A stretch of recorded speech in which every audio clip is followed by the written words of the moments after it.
Welcome to the season finale here in the Montreal Expos franchise.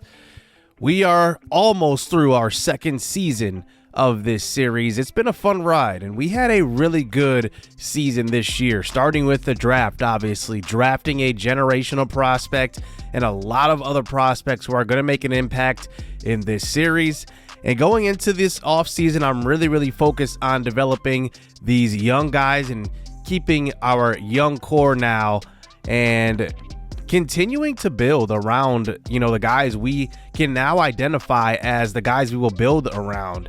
And that starts with guys like Bill Hedger, like Augustus Macklin right now, who is the front runner for Rookie of the Year.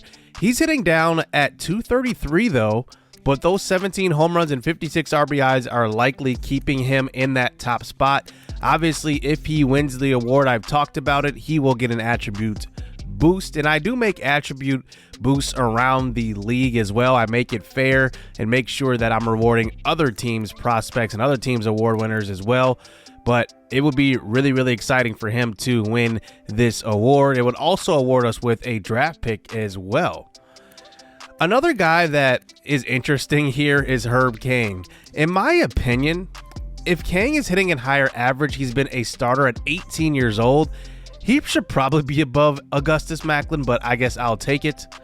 On the AL side, Dominic Fitch, who was the number 2 pick in season 1's draft, is at the top of the Rookie of the Year award list in the AL.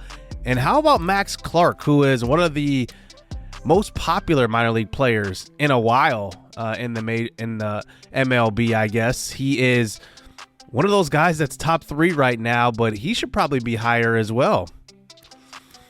Now, I think coming off of last episode, I really tried to emphasize finding a guy that could be eventually our leadoff hitter. And I've talked about Dairon Blanco. He is older, and one of the only things he can really do well is run. And I've seen that now in 2 years as a starter. And I've tried a couple of guys out like Terrell Tatum or like BJ Gibbs. Both of those guys got opportunities this year to show what they can do at center field. And I want to see how Gibbs finishes this season the last couple of weeks, because it will definitely decide if I go after another outfielder in free agency. We do have a couple of holes, but I'm really looking to like I said, build around these young guys, keep developing them, and not necessarily stunt their growth by getting a veteran who will just block them from going to the majors. And that's not my intention. So we have 2 weeks left in the season, and we have pretty much 3 series left. One versus the Braves, one versus the Tigers, and also one versus the Marlins. So that is going to be huge towards the end of this year. Just get a big attribute, or I'd say maybe confidence boost for our young guys as they are close to being award winners. Here is BJ Gibbs at the plate. Now, starting off from last episode, he had a really big game, and there he flies out to center field. But that brings us to the 9th inning, where we go to Jamal Watson, who has kind of been in this closer role the last month of the season. Let's see what he does versus the Braves, facing Matt Olson, and that is an awesome location on that outside fastball. 97 on the gun, 1 out. Austin Riley, he's swinging and missing as well in the 2-seamer. That one tailed away from him, and now there's 2 down. And that brings up Ozzie Albies to the plate. 0 for 3 today, and he hits one well to center field. This one over the head of Joe Adell. It gets all the way to the wall. It still is just a double, though, but 2 outs in this inning, and the tying run comes to the plate.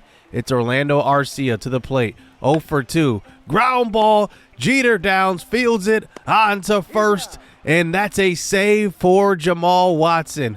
We've had him all around in this pitching rotation. We've had him as a starter. We've had him as a long reliever. We had him as a setup man, and now he's in that closer role. And I think maybe he's found his role in this bullpen, and I think it could be closer. And I think we're looking good as far as these young guys go. It's a lot of fun to develop these guys, especially guys like Watson, seeing that he was almost our minor leaguer of the year last year. He ended up winning pitcher of the year. Alexander Santiago ended up winning minor leaguer of the year. He got the bigger boost, but I still like what I see from him and seeing Santiago as well. And we will highlight all those guys a little later as we recap the season. In this game, we win 9-4, and Augustus Macklin goes 4 for 5. So he needed a big-time game in order to boost his Rookie of the Year stats, and he got it right there. And now we go into this third game. We are up 2-0 in this series, and we're up 3-0 in this game. And so far, Alexander Santiago, like I just highlighted, is going toe-to-toe with Spencer Strider in this one. Strider gets pulled out of the game, and Santiago is still in there into the 8th inning. He's still going. He does give up a 2-run home run to Ronald Acuna. We go to our bullpen and pull him, bringing in Elvis Peguero, and Peguero gets us out of the 8th, and now we are up by 1 heading into the 9th, and we bring in Jamal Watson. An error, and then there's a man on second base, and he eventually gets out of the 9th with a big victory. Cal Mitchell gets shaken up in that game, but a very big 3-game sweep on the road of the Atlanta Braves. That series felt really good because last year we were a 61-101 team, and we have 64 wins right at this point. So we have 3 more wins than last year, which is an improvement, obviously. But now we head into the final 5 games of the season. And we will check out Cody Bradford, one of those guys we acquired at the deadline to be one of the guys that we could possibly put in the middle of this rotation. But this is definitely his tryout this final month. So now facing the Marlins, who are the league's worst team right at this point. As he walks the leadoff guy, bringing up Johnny DeLuca, who grounds up the middle, back to the pitcher, and it's a double play. I love Barger at short, man. He is a good defensive shortstop, as that brings up the NL batting leader at this point. That's Luis Arraez. Ground ball to Barger. Easy play at first. So now that brings up our lineup. That brings up Bill Hedger to the plate. He was our number 1 draft pick back in season number 1. He was drafted number 10 overall, and he walks, but he has been red hot to start in here in the September call-ups. That brings up Christian Walker, who gets a pretty good pitch to hit and just skies this one up into short left field. That one will be the second out of the inning. That's going to bring up A-Mac, Augustus Macklin, the front runner for Rookie of the Year. He hit the chopper up the middle. Easy play at second base, and the Marlins do get out of that inning. Top 2 now is Bradford facing Jazz Chisholm, who just gets some wood on this one, and it drops into center field for the single. So now they have a man on first base. Let's see if Cody Bradford can pitch into another double play, as that brings up Nick Fortes to the plate with 1 out. He hits one well to right field. That one's going to get to the gap all the way to the wall. Chisholm with pretty good speed will score all the way from first, and it is a 1-0 game here for the Marlins. What I'm interested in, especially with these pitchers here, as we evaluate them late in the season, is if they can pitch out of these situations where there's a man in scoring position, maybe a man on first, if they can get into, a double play situation, things like that. But we'll see what Bradford ends up being.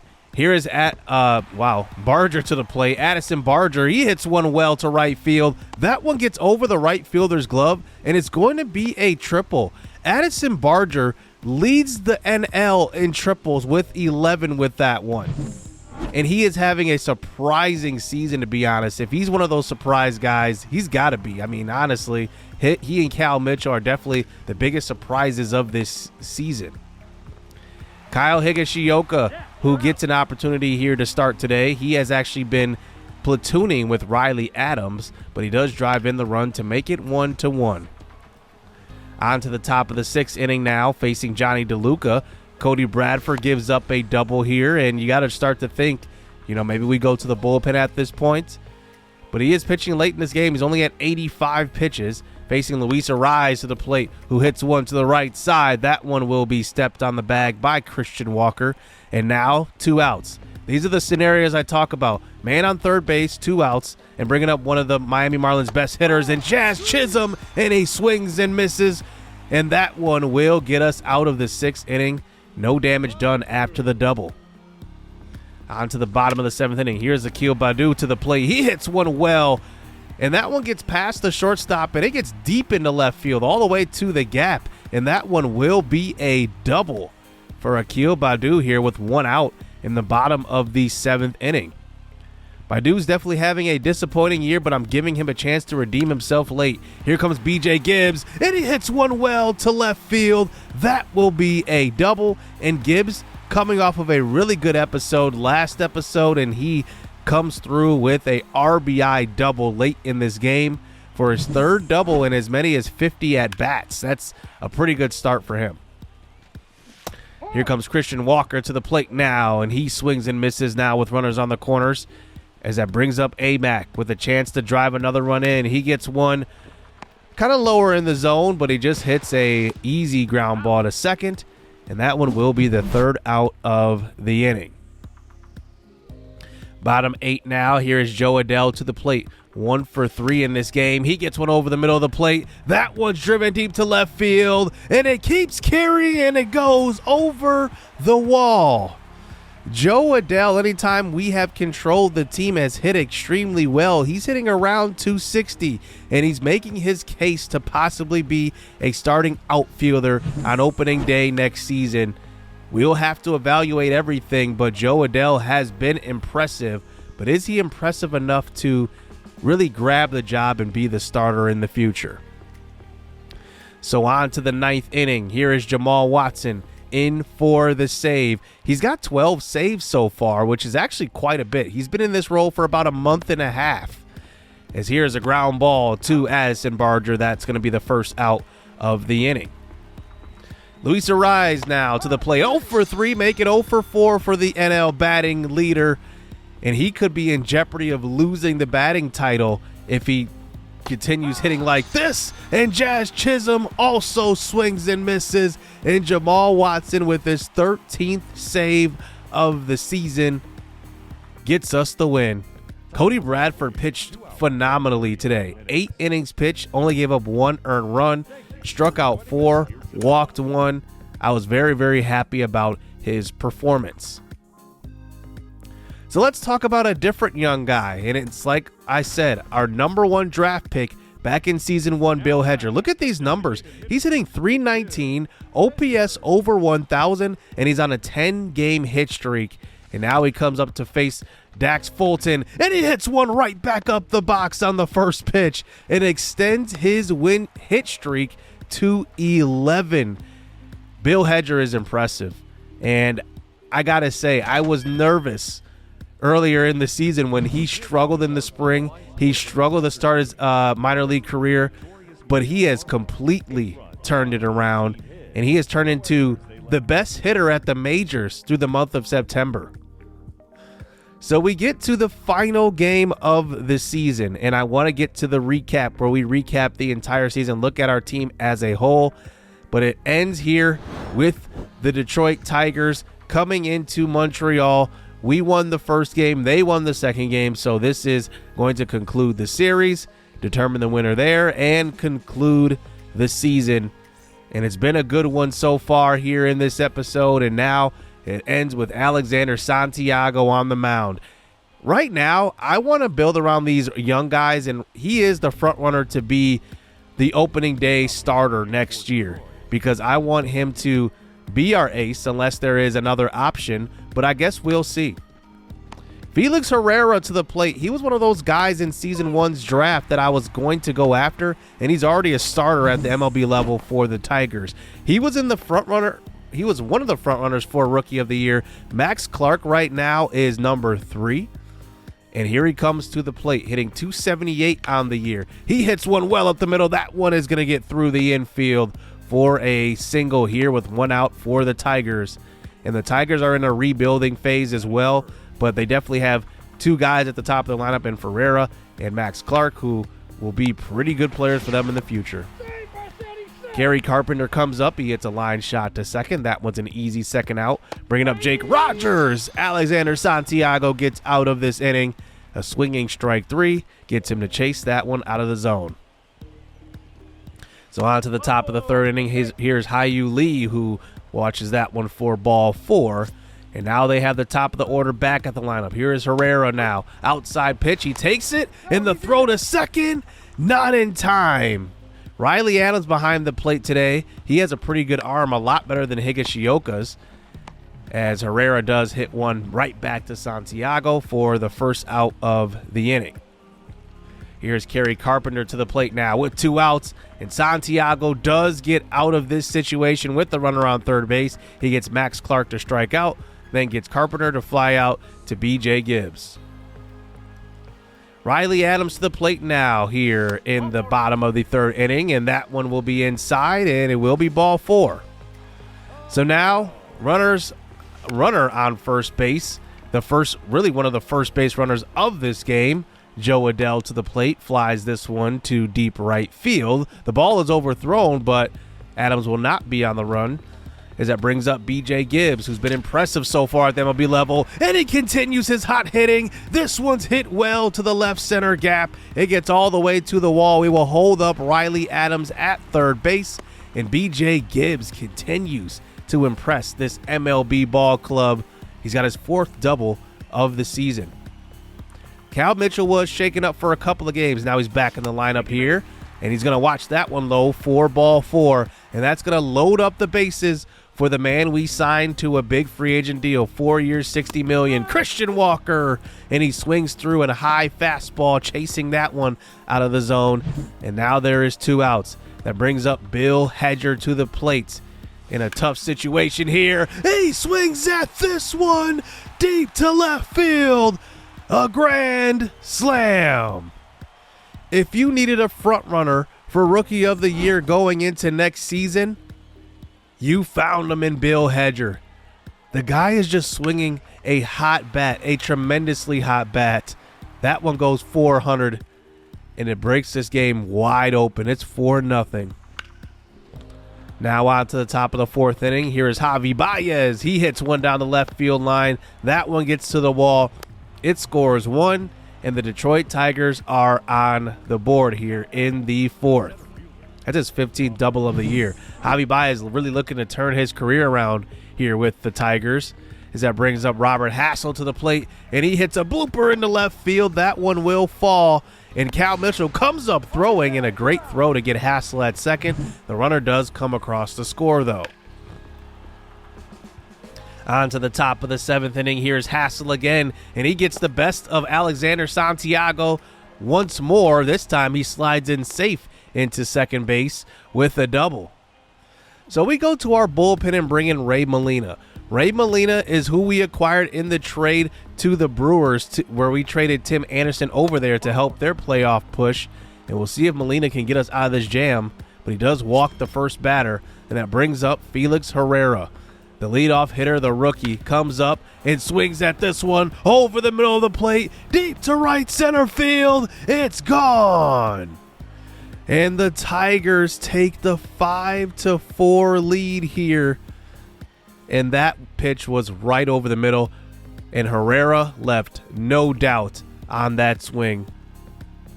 On to the top of the 9th inning now. Still a 5-4 game. Here's Robert Hassel, who's having an excellent game today, and he turns on this one. It's a home run to right field, adding another run of insurance here for the Tigers as we enter the bottom of the 9th inning, as Hyu Lee comes up, and he watches that one on the outside half. And now the last 3 outs of season number 2 come to the plate. Here is Travis Jankowski coming in to pinch hit, though, and we'll see if he can continue this inning as he comes up, watches that one for ball 4. Now, fun fact about Jankowski, he had 20 stolen bases this year, which is pretty impressive. Riley Adams, though, will he be the last AB of the season? Yes, he is. He swings through that fastball, and unfortunately, the Expos could not win their final game of the season. But this season was really, really fun. We enjoyed it. Nothing to hang your head about here. We are a rebuilding team. One thing I was worried about late in that game, though, Ray Molina walked a guy and then gave up a home run. He failed to hit the strike zone, and it wasn't even close. Like, it was tough to control his pitches. So that's just something to look out for, which we will talk about when talking about our roster in the offseason next year.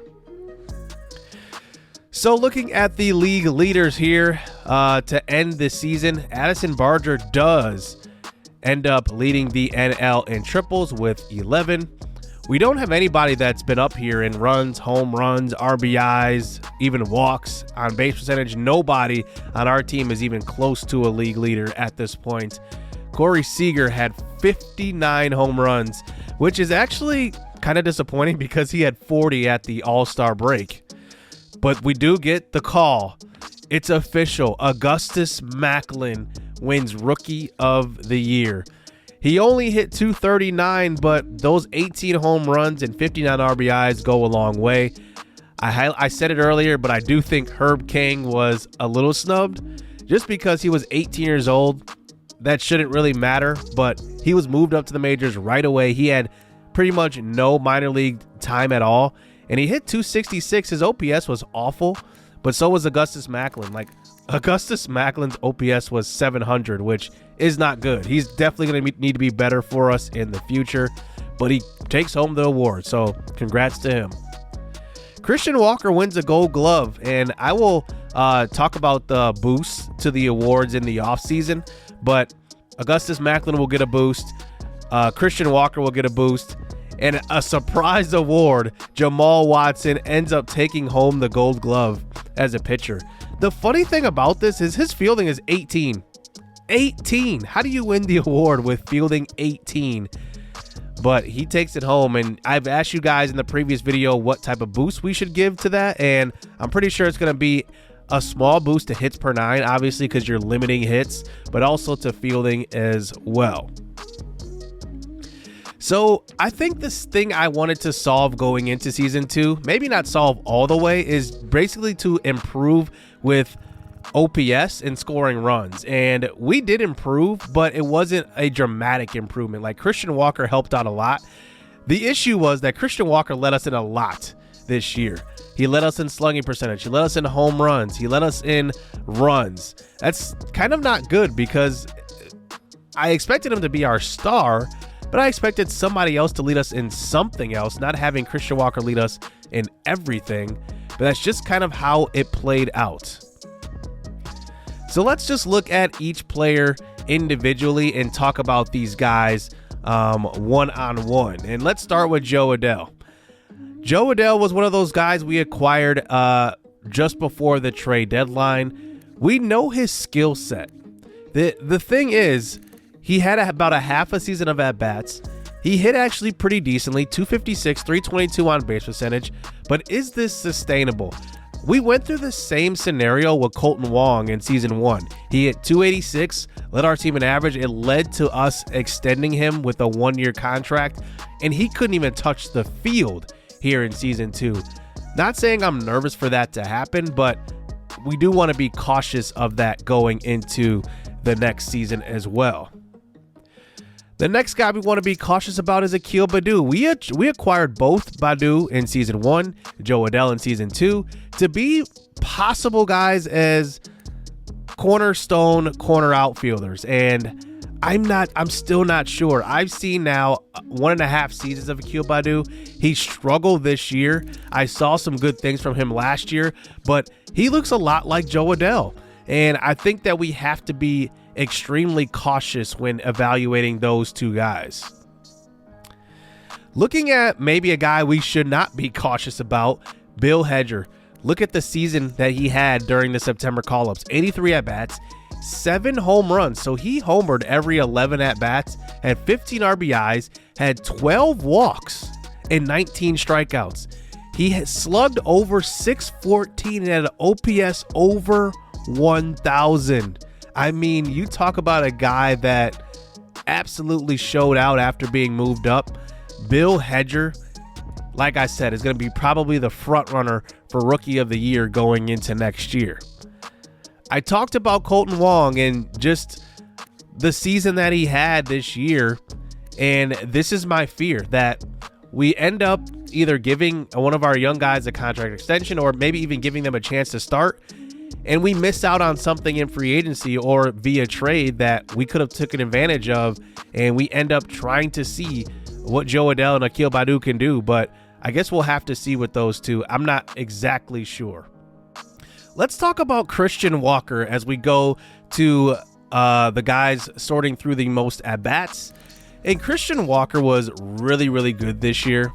And I was happy that we signed him because he really did bring another element to our lineup. The thing is, he did not replicate what he did last year. And I kind of expected that, but I expected an OPS a little higher at about 8, maybe like 825, 830, somewhere around there, where I've seen him hit a couple of years ago. He didn't get quite there, but he did win the Gold Glove. He was still a pretty productive player. But the thing is, he is declining. And in MLB The Show, once you get to a certain MLB service, I think it's the 10-year mark, you start to decline pretty sharply. So it's just something to keep an eye on.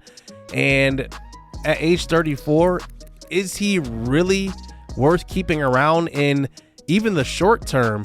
Who knows?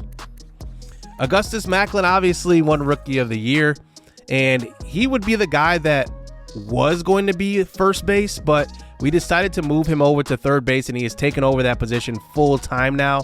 He actually did pretty good defensively. I was impressed, but that's going to be his full-time position going forward. Let's talk about Addison Barger, and I talked about it a little bit earlier.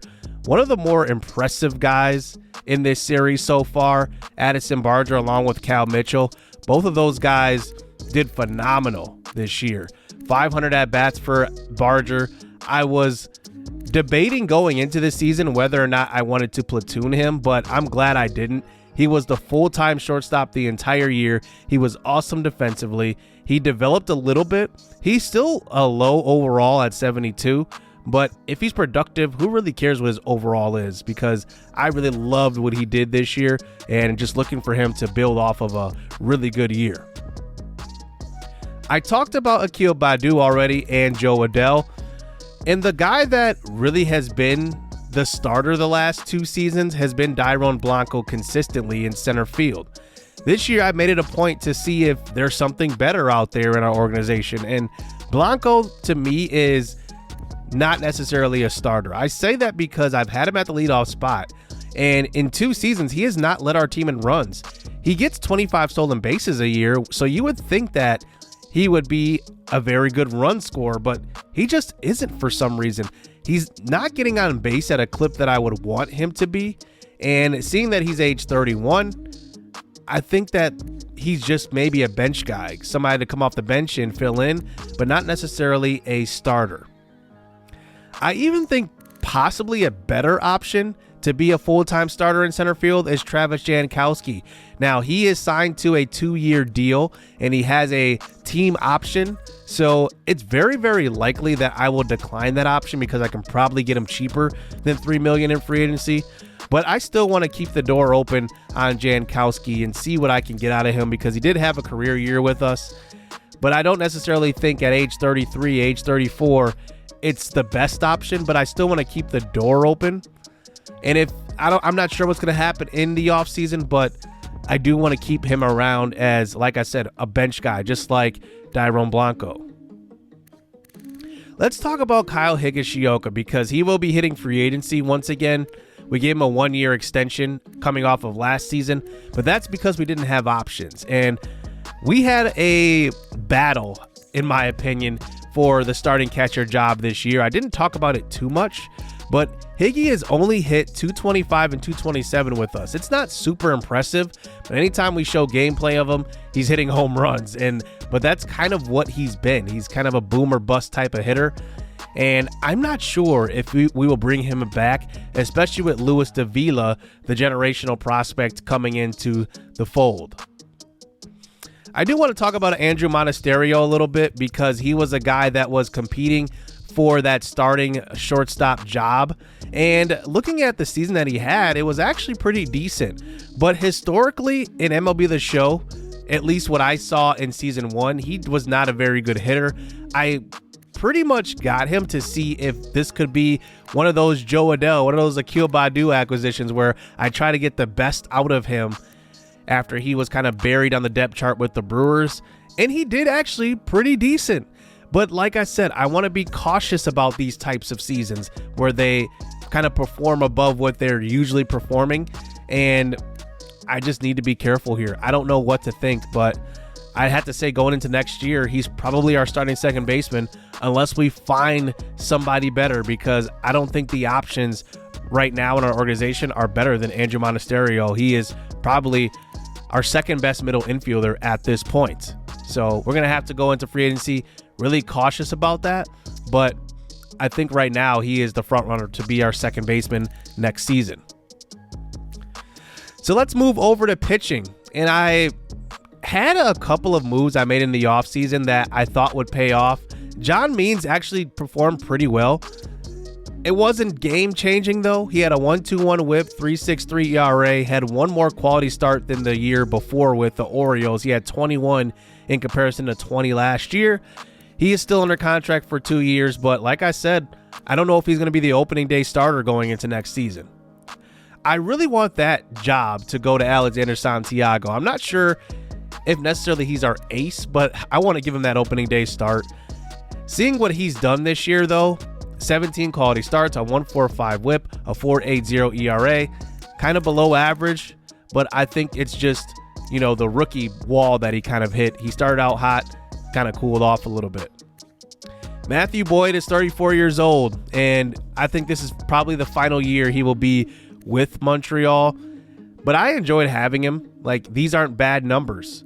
So maybe there's a scenario where he comes back, but at age 34, is it really worth it? He hasn't fallen off a cliff yet. So I guess it's a possibility that we bring him back. Jamal Watson was fourth in innings pitched, and that's because I pitched him in every single role, and he was actually really, really fun to pitch with.